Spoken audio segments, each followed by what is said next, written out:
Hey, what's up, good people, and welcome back to the channel today for another movie review.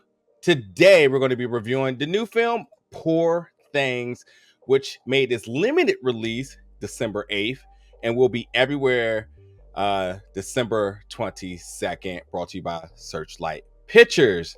I am accompanied by one of my favorite people who is just long overdue to making her presence here at the channel.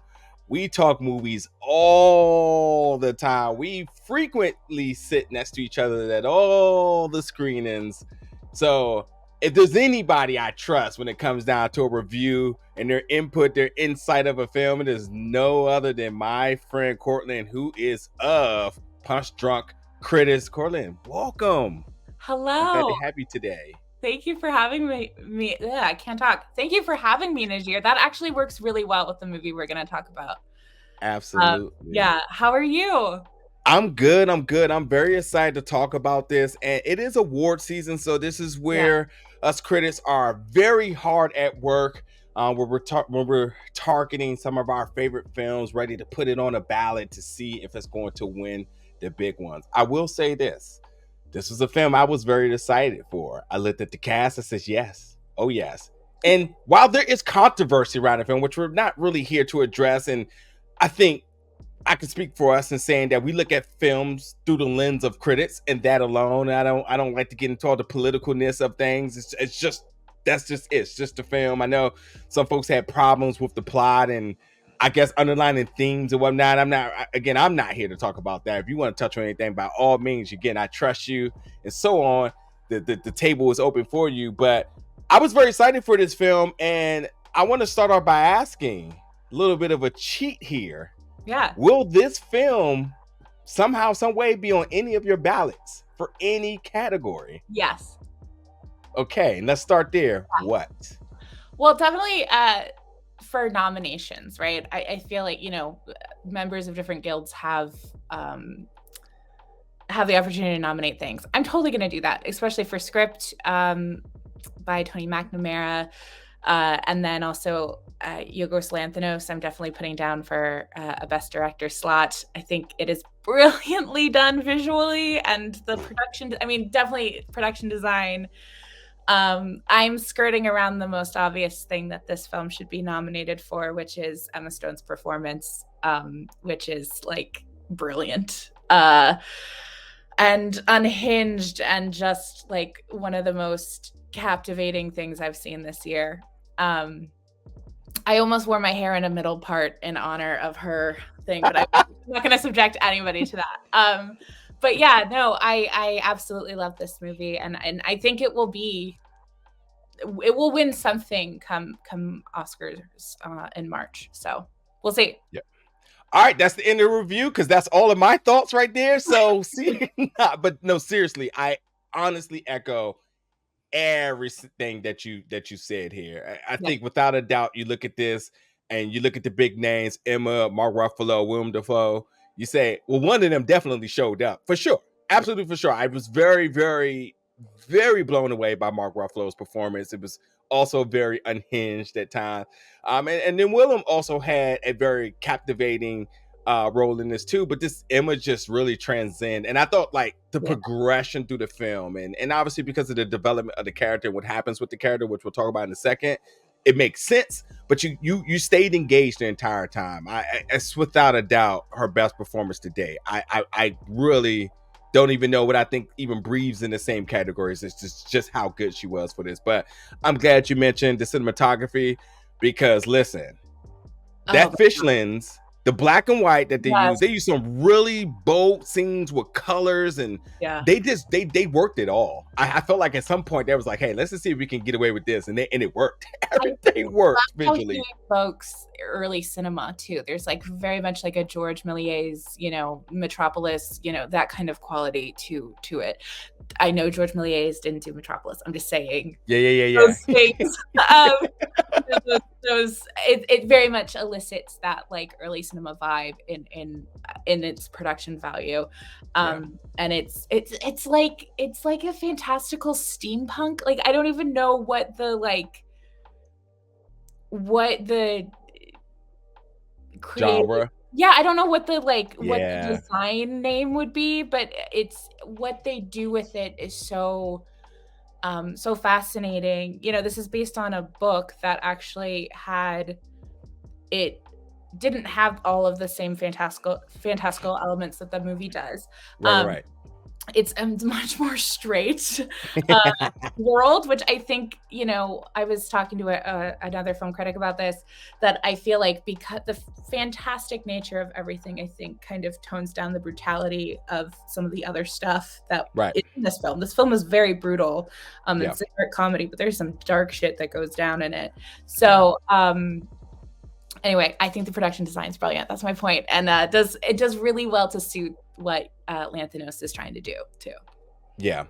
So they do have it listed as a black comedy fantasy film, and I think that's a very good baseline for things. I mean, I think it definitely pulls from all over the place, which is fine. I think the film definitely keeps you guessing, keeps you on edge, and at the same time, it's very satisfying through the progressions of the film. And to kind of go over what the film is about, Emma Stone's character Bella is brought back to life by her guardian, Dr. Baxter, who's played by Willem Dafoe.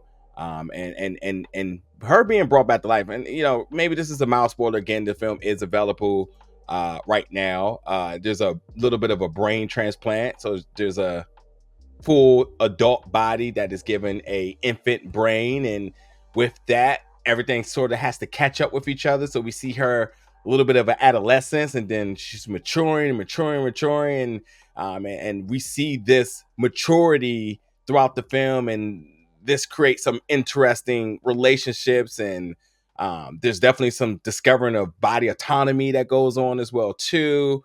And yes, it hits full spectrum in terms of the different things that she's explored. So I will say, like, this by no means is a kid friendly film, and it goes there. It takes the chances, but even beyond that, which I think a lot of people were focusing on, I enjoyed the maturity in the script, because she Yeah. goes from a character with minimum words, learning a few, kind of going with the waves, then standing up for each other. She's blunt, and then even the folks that had these preconceived notions about her, Bella, as I'm speaking about here, she becomes clever and she holds her own and she makes her own decisions. And I think you can almost go as far as saying, like, she really captures and controls her own power and destiny. So I think there's something telling in that. But even at the same time, if you don't even look that deep into it, because the film is entirely long, but it's so enjoyable just to see how the film just progresses as sort of this childlike adult become a full-blown woman, who gets an aha moment at the end of the story with everything. And yes, the comedy's there. Talking about Mark Ruffalo's character Duncan, who seems to have it all together. He's a part of that aha moment, and seeing him just completely unravel and he becomes unhinged. And I mean, desperation, and seeing him yelling at the top of his lungs at times, and just again, full spectrum moment of just this guy that has it all together and then completely loses it. That's just enjoyable for me. But for you, kind of taking a look about how the film kind of progressed, what was some of the things that kind of really jumped out to you that really just kept you hooked throughout the entirety of this film? Because it has a very, very lengthy runtime of an hour. Excuse me, it's 141 minutes they have it as, and at times it feels like it. But at the same time, too, I mean, honestly, you're just looking at your watch. But at the same time, too, you're just constantly intrigued about what's going to happen next. I guess that's what it was for me. How is this all going to come together was, I guess, my biggest thing. For me, I think the things that really stood out while watching is I really I went to college and I had a background in education, and I have friends with toddlers and babies. And what I appreciate is at the beginning of the film, Emma Stone is an adult woman toddler in every sense of the word. I know that she's talked about like looking at her own child who's in that development state and kind of mirroring that back. But I was so in awe of just how, like I said earlier, just like how uninhibited she was. Yeah, From, like, mannerisms, nailed it. Mannerism and the way, like, this really here is like a marriage of performance and dialogue, right? Because obviously she's not just like making up these words, but Right. Tony McNamara's script of like he definitely understands child psychology and the way children talk, like little things, and saying like, calling something that isn't by its name at all, but yet makes perfect sense once you like think about it. Like there are so many examples in the script of where I was just so blown away by the wordplay. And so blown Agree. away by the wonderful things that were coming out of her mouth.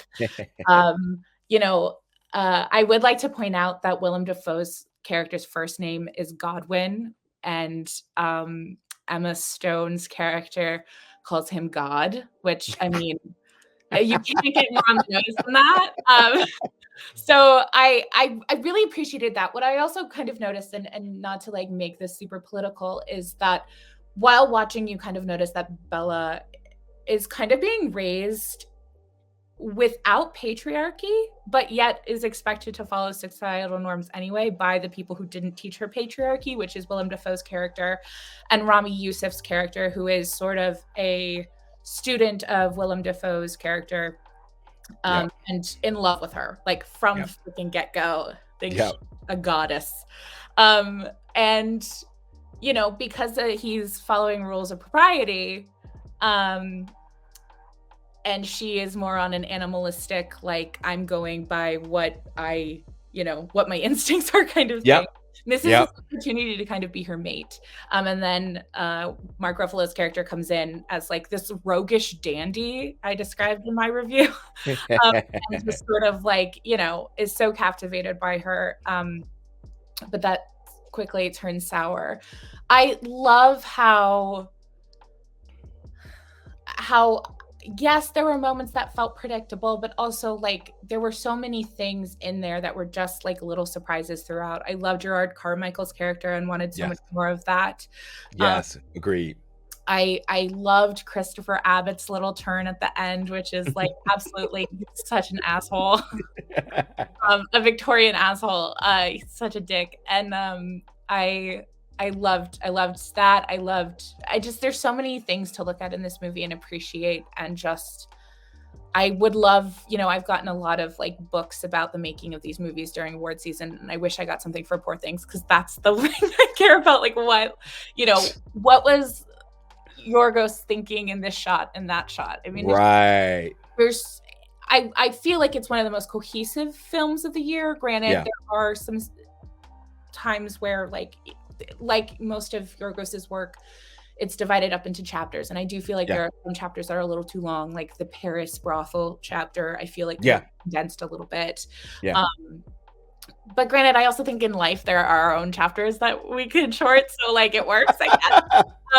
I really love the feminist undertones. This is also being compared to Frankenstein a lot, and intentionally. It's not like this is like new, and we've gotten a lot of Frankenstein stories over the last 2 to 3 years, with The Angry Black Girl and Her Monster, which is like an amazing film. And then also one of my personal favorite films, Brian and Charles, which was at Sundance 2 years ago. This is definitely the feminist take on that. And we haven't mentioned this. There's a lot of sex. Yeah. A lot it is. But I think that over time, like Bella, we sort of become desensitized to it in a way that like it's just a part of her journey and doesn't necessarily define who she is, unlike how the men of the story like to define her by it. So I loved it. It's very liberating through her character, and I think everybody should appreciate her arc in that note. But I also want to add too, I thought too, there's definitely a level of high fantasy in this as well. They got these hybrid animals kind of running around. That was kind of interesting. The uses of colors, as I mentioned. And then also like the score and the sound effects or the sound mixing, all of that just really brought like just another element to the production. And then, like I said, the script, probably easily my favorite part of this. Up and down the board, the script is just immaculate. It captivates you. Whether it's Bella when she's mature, she's getting her clapbacks and she's saying what we would want her to say. You're like, are you gonna stand up for that, Bella? And Bella get it off her chest and she say what she should say. Like I love that. And there's also in terms of the comedy as well too. Something that really just jumped out to me. I love the dancing in this. There was like moments I was like, I'm really digging this, and it was hilarious. But yeah, One of my favorite lines of the year, and I think everybody who's ever been around children can relate to this, but my favorite line of the year is when they're at dinner and there's a baby crying and she goes, "I'm going to go punch that baby." And she starts to leave. Yep. Which, I mean, Yep. I'm sorry, who hasn't wanted to punch I should not say that on the internet, but who has not wanted to like shut up a crying child? That's what I'm saying. Listen, at some point, you're starting to say, yep, that's exactly how I'm feeling right now. Because it's true. But overall, with Bella and her adventures and looking for pleasure with a lot of sex that you mentioned, I think definitely this is one of my favorite films this year, and I absolutely to expect to hear it called in a few categories when it becomes Oscars. But I think when you look at best performances, I definitely think that their directing has to be there. This is, I don't know, cinematography I can even make an argument for as well too. I know there's some other films with bigger names and whatnot. I think this definitely should be in that category in terms of just how special they was able to really just visually keep us stimulated the entire time. Can I pose a question to you, or a really comparison? I've been thinking about this a lot. I think that Barbie and Poor Things would make a really interesting double feature. 1,000%. I think there are a lot of tonal similarities. One is more X-rated than the other, I would say. Mm-hmm. But like, there were times where Mark Ruffalo was on screen and I was like, oh my God, this is Ken. This is Ken from Barbie, except he's older and more of a dandy. And I so very much appreciated that. And while some critics may look at that and be like, oh, not that they're copying, obviously, but like, right. It's derivative or whatever. I think it's brilliant. I think that these stories, should be told. And I have to say, kudos to Yorgos. There are very few male directors that I think get female liberation correct. While there has been some rightful conversations about, essentially, literally there is a child's brain in a woman's body. Like, is that some form of pedophilia? I think that, it could be, it could not be. That I think that is a very big philosophical question that also brings up like, disability rights and intellectual disability rights and stuff like that. Absolutely. But what I will say is that Yorgos does such a great job of like being a male director and getting you on her side. And when it does when there are parts of the story that drag, and then when there are parts where you're like checking your watch, you always look back because you're on Bella's side and you want to see what she does next, and whether it's a good thing or a bad thing. Bingo. Yes. You're on her side. And I think that's the thing that really matters. It's like him, Jason Reitman, and Bo Burnham are like the three men that I feel like get women correct. So yeah. And I think it's also cool that like he shows her as a full person. So anyway, what are your thoughts about Barbie and this film? I think honestly, I expect Barbie to also do a circle the block on a release. I think Barbie will do another theatrical run, especially if we hear its name rung in March. But I agree, and I think there is a particular part of America that won't be happy about another story about women's rights and this is woke and da da da da da. Sure, and whether this is intentional or not, more stories need to be told like this. And I think to look at the source of really stories are being told, to stand behind that and have that confidence should be the only way, the only lens that people should be looking through in terms of critiquing the film. And I agree. I think there is a great deal of responsibility with this film. And I even think beyond it's going deep into the political realm of what the film is trying to say. Again, I think there's still a great level of responsibility of how this film is being handled. And Emma, I think is a person with a platform that you also can stand behind when it comes down to them being the lead of this film and all of the PR stuff, the press stuff with this, to understand that everything in this film was intentional and responsibly done. So I don't see how people can nitpick it from ways that doesn't make sense and kind of off brand. Should I say? But it would be hella cool if Barbie in this did release, and that would definitely that would definitely be a banger of a double feature. But either way, if you see it separately or not, they're both absolutely must watch films this year. Barbie with a major backing, with a major studio and so on, and all the names attached to it. This one has all of that on a smaller scale, and just as good. Fantastic time. Yeah, and I think it makes, there are a lot of, if you're a film person, you know about this movie and you've been wanting this movie. I mean, this is like the elite for film nerds, but it's been winning. It's been going crazy during the film festival season. So if you've been hearing about it from Venice and Santa Barbara International Film Festival, like everybody knows this is a film you need to check out. So yeah.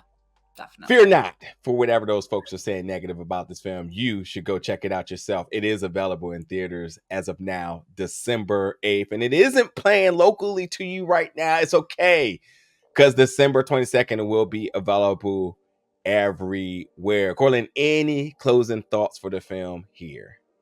I think the biggest closing thought is you will like some aspect of this movie. I think things are done so well that even if you're not a big fan of, Emma's storyline, you will fall in love with, like, I keep thinking about the painted sky while they're on the boat. Like, I've been thinking about that for a month.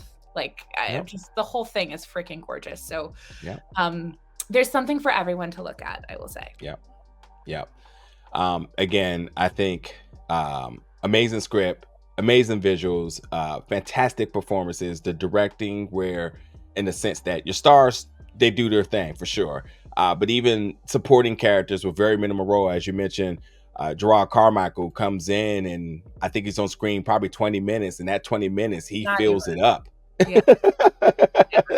I would have just loved for him to him to pop up again in Paris or take her through Paris and get his thoughts on certain things. I just he was such a cool character that just broadened her horizons. And let's honestly, let's just get more films like this. A film that is liberating to women, queer awareness, and just telling good stories across the board. And then you even get some laughs in there too, so don't be worried about being beat over the head with any messages. Like, it's a fantastic film, period. Forget all the messages, just enjoy it. It's just that good to me. But check it out, folks. You all get in the comments, let us know your thoughts. We got a lot more work to do. There's so many more films that we need to cover, so definitely keep an eye out here at Big Old Built Media for reviews. And obviously you got to check out the homie Cortland over at Punch Drunk Critics for her reviews alongside of Travis, where they are also grinding non-stop with stuff. So you got 2 trusted locations for some reviews, some content, and so on. Do so, and then get out there and support these films. But in the meantime, thank y'all so much for checking out this review, and we'll see y'all back very soon.